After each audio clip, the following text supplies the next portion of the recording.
Encore une fois, dans ce conflit accablant, les civils sont pris au piège de la spirale de violence.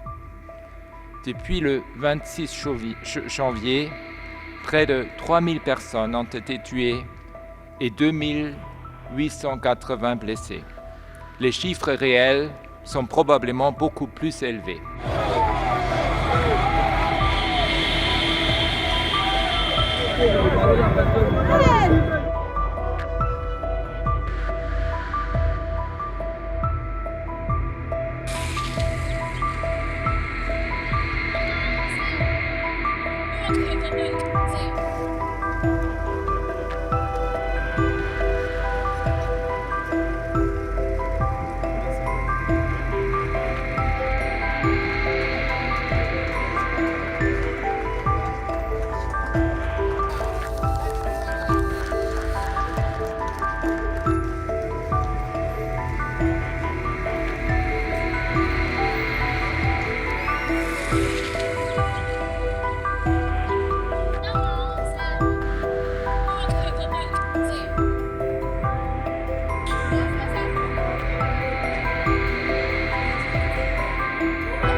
Sema kosa M23 itafika hapa leo, nikakuwa obligé nikakuja chunga mtoto wangu. Sasa tunatoka twende naye kwa nyumba. Akifika hapa sasa mtoto atayo kwa atakimbilia, lakini kama iko na mzazi atayo kwenyewe atakimbia na mtoto wake. Hali ya mwingine sisi tunaona ni wasiwasi tu. Hatuko tunaiona vizuri juu sababu tuko tunaanza ona bamoa watu wengine wanaanza kimbia.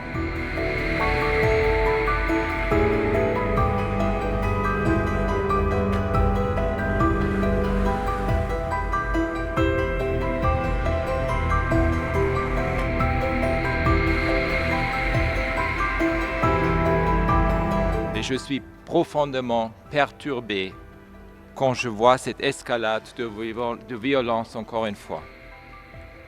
Depuis le début de l'année, le groupe armé M23, soutenu par les forces rwandaises de défense, a intensifié son offensive dans les provinces du Nord Kivu et du Sud Kivu. En ce moment, les tensions augmentent dans le Sud Kivu. Si rien n'est fait, le pire est prêt et peut-être encore à venir pour les habitants de l'Est, mais aussi au-delà de la RDC. Encore une fois, dans ce conflit accablant, les civils sont pris au piège de la spirale de violence. Depuis le 26 janvier, près de 3000 personnes ont été tuées et 2880 blessés. Les chiffres réels sont probablement beaucoup plus élevés. Je suis horrifié par la propagation de violences sexuelles qui sont un élément effroyable de ce conflit depuis longtemps. Il risque de s'aggraver dans les circonstances actuelles.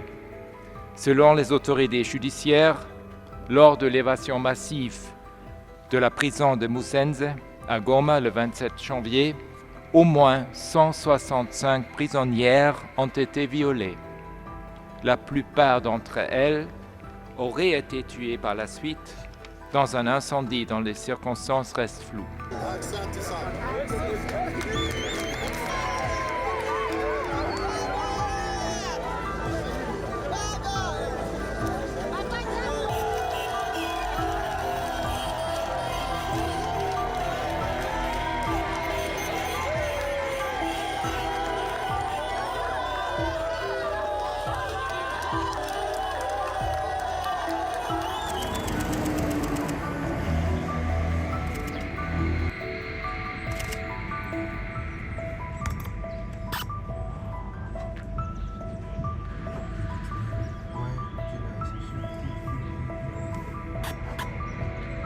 From breaking news, detailed analysis, in-depth interviews and explainers, follow the Times of India.